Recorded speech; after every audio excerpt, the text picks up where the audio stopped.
8 p.m. only on DD India.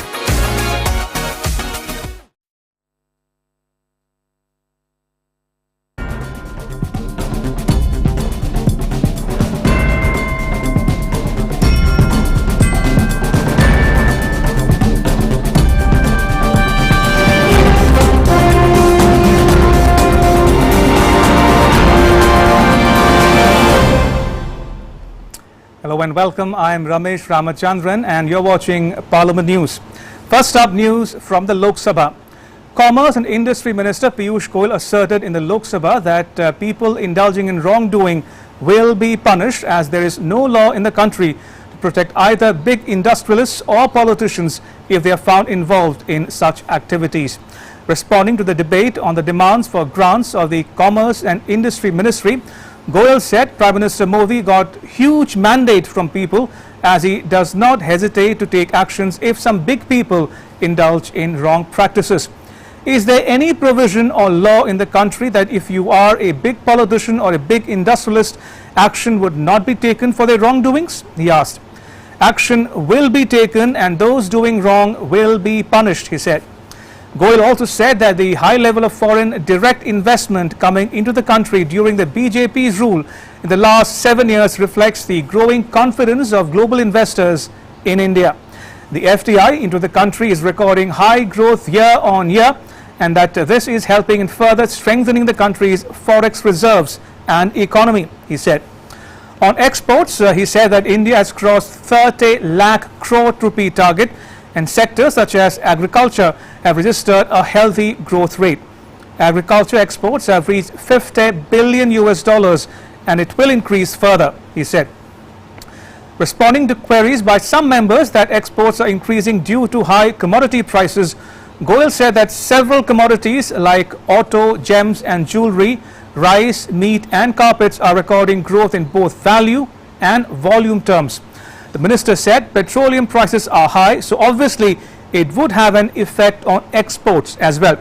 He urged states to procure goods and services from government e-marketplace portal, as it helps in saving costs. The portal, he said, has achieved an order value of 1 lakh crore rupees in a single year. On startups, he said that the government is taking steps to support them and over 65,000 are registered with the ministry. Supriya Sule of NCP slammed the government over the raids by investigating agencies and industrialists and claimed that several of them restrained from speaking openly about issues bothering them. Danish Ali of BSP said that an atmosphere of fear was prevailing in the country and industry leaders refrained from speaking out freely about their concerns. Raising the issue soon after questioner, K. Suresh of the Congress said a total of 12 MPs, including women parliamentarians, had started their protest march from Vijay Chowk at 10:45 a.m. this morning, when Delhi police personnel came and blocked them without any provocation. N.K. Premchandran of RSP described the incident as unfortunate. He said that police personnel were well aware that all those participating in the protest were lawmakers, but still they did not allow them to enter the Parliament complex.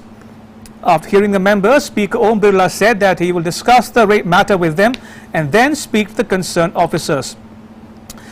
Petroleum Minister Hardeep Singh Puri defended the government over the hike in fuel prices. He said it is due to the increase in prices in the international market. He, however, assured that efforts are being made to make fuel available to people at affordable prices. Replying to a question, the minister said the price of LPG and LNG in the international market has gone up by more than 37% if compared from April 21 to February 2022 because of an unsettled condition and military action in one part of the world following the COVID-19 crisis. As far as LPG price is concerned, which are based on Saudi CP contract price, it's gone up by 285% from April 2020 to March 2022, and the hike has been 37% the last 6 months alone, he said. The minister said the government is making every effort to make sure that the consumer at the point of consumption gets fuel at an affordable price. He said it has always been the government's endeavor to make available CNG at affordable prices to the consumers. Many members voiced concern over the low budgetary allocation for the government's flagship Sagar Mala program, They said that it would take several decades to implement the 8.5 lakh crore rupee project. Now, taking part in the debate on the demand for grants of the Ministry of Ports, Shipping and Waterways, members including DMK's Veeraswamy Kalanidhi and TMC's Pratima Mandal said the meager allocation of 750 crore rupees for Sagarmala suggests that the government's flagship project could be completed only by 2070. Kalanidhi also questioned the development of the Kattupalli cargo port north of Chennai, contending that the Chennai and Ennore ports nearby were operating at 40% of capacity. Mandal said the lower budgetary allocation to the Sagarmala project would only lead to greater private participation in the development of ports. He also cautioned about the environmental degradation along the coastline due to massive development of ports.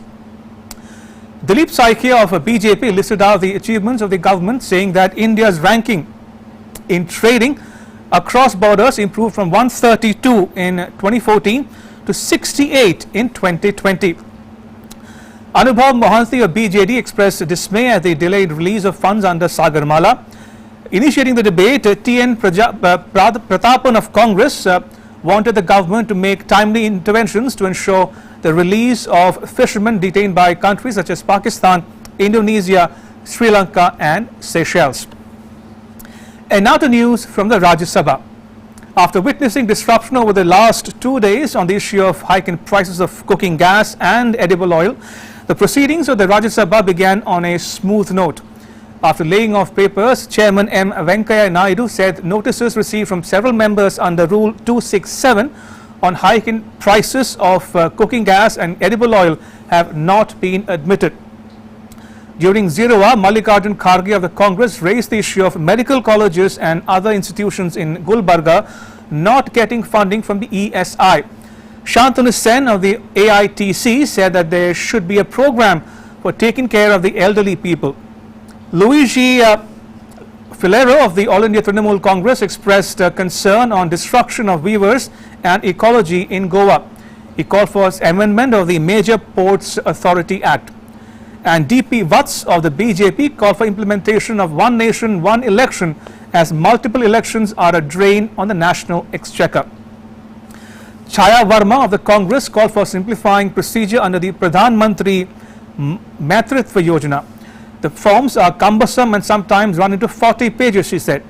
She further said that 21,000 women in Chhattisgarh have not got maternity benefits by the union government even 2 years after their child was born. P. Bhattacharjee of the Congress raised Rampur heart killings. He said that the House should observe 1 minute silence for the victims. K.C. Venugopal of the Congress alleged that Delhi police manhandled him and some other members near Vijay Chowk while they were returning after attending a demonstration. Chairman M. Venkaiah Naidu asked Mr. Venugopal to send a detailed note regarding the incident. G.K. Vasan of TMC said that the Consumer Protection Act be amended to protect MSME units. Manoj Kumar of Jha of the RJD raised the issue of delay in implementation of mandatory wage policy. Phulo Devi Netam of the Congress said that pending payment of wages to labour should be made. Meanwhile, Narendra Jadhav, a nominated member, expressed concern on pitiable condition of women prisoners. He said the children of women prisoners are callously placed in prisons. Ami Yagnik of the Congress raised the issue of the condition of street children in India. The data of street children should be prepared. Parliamentarians should associate themselves with efforts to rehabilitate street children, she said. GVL Narasimha Rao of the BJP pleaded for sanction of rupees 20 lakh to self-help groups or women with guarantee. After zero hour mention, the chairman called for special mentions. During the question hour, Minister of State for Home Affairs G. Kishan Reddy, in reply to a question, said that 1.42 lakh tourists visited Jammu and Kashmir last month. He said since June 2021, around 72 lakh tourists have visited Jammu and Kashmir. Minister of State for Youth Affairs and Sports Pramanik Nisid, in reply to a question, said that maximum medal winners in international sporting events come from rural areas of the country. He said the government has set a goal of setting up 1,000 Khelo India centers across the country. In reply to another question, he said that India has requisite infrastructure for organizing the Olympic Games. We are providing all necessary facilities for sports persons, he said. Responding to a question, Minister of State for Culture Arjun Ram Meghwal said process of preparing inventory of talented artists in the country has not been discontinued. In reply to questions on the conflict between Ukraine and Russia, External Affairs Minister Subramaniam Jaishankar said that there is no question of linking Ukraine issue with trade. He said, "We stand for peace. We believe on dialogue and call for humanitarian access to a conflict situation." He also said that India is in constant touch with both Ukraine and Russia. Harshvardhan Singh Dungarpur of BJP welcomed bringing 2,000 kilometers under the Kavach scheme for augmenting safety. He also welcomed a move to announce 400 Vande Bharat trains for better efficiency and passenger riding comfort. Birendra Prasad Bashir of the AGP welcomed increase in allocation in the budget for Northeast. He said allocation for Northeast has been increased by 45% compared to previous budgets, and he said that Assam was neglected during the Congress regime. Even for building a railway bridge, one had to organize a big agitation, he said. Sanjay Singh of the Aam Aadmi Party questioned the delayed recruitment in the railways. He said he knew of many students who appeared for railway recruitment exams 3 years ago but had yet to be appointed. Rambhai Haribhai Mokari of the BJP said that an announcement of 400 Vande Bharat trains was a step in realizing the dream of Atmanirbhar Bharat. GK Vasan of TMC said that IRCTC can be used for tapping tourism potential of India. Abdul Wahab of IUML raised the issue of neglect of suburban railways projects. He said that the South is always discriminated against in comparison with the North, not just in India but around the world. He said that in South India, Kerala is specifically discriminated against. He said that there should be a separate zone for the state. Rupa Ganguly of BJP said the present government was taking steps to restore the historic heritage of the railways. Meanwhile, Vijay Sahasrabudhe of the BJP, referring to Derek O'Brien's speech, said that this government may not have big ideas, but they know the art of implementation. Social Justice Minister Ramdas Athawale welcomed the government move to start bullet trains. He suggested that bullet trains be started between Mumbai and Delhi and between Mumbai and Kerala as well. Manoj Kumar Jha of RJD, referring to contributions of his party leader Lalu Prasad as Railways Minister, said that the first draft concept of dedicated freight corridor came during his tenure. He said a statue of former Prime Minister Chandrasekhar be installed at Balia railway station. He also expressed concern on continued delay in filling up railways vacancies, which has led to agitation by students in many areas of Bihar. Replying to the debate, Railways Minister Ashwini Vaishnav refuted allegations of discrimination against any state. He said, "No question of discrimination against any state." The Railways Minister also urged the states to work together with the central government for the efficient operation of railways. He said the level of sanitation has vastly improved during NDA's rule through steps such as construction of bio-toilets and other such measures. Reacting to criticism of slow progress of Vande Bharat trains, he said that any new technology takes time to develop, and in this regard cited the examples of foreign countries. After the minister's reply, the House took the special mentions. Thereafter, the House was adjourned for the day. That's a wrap on Parliament News. Thanks for watching.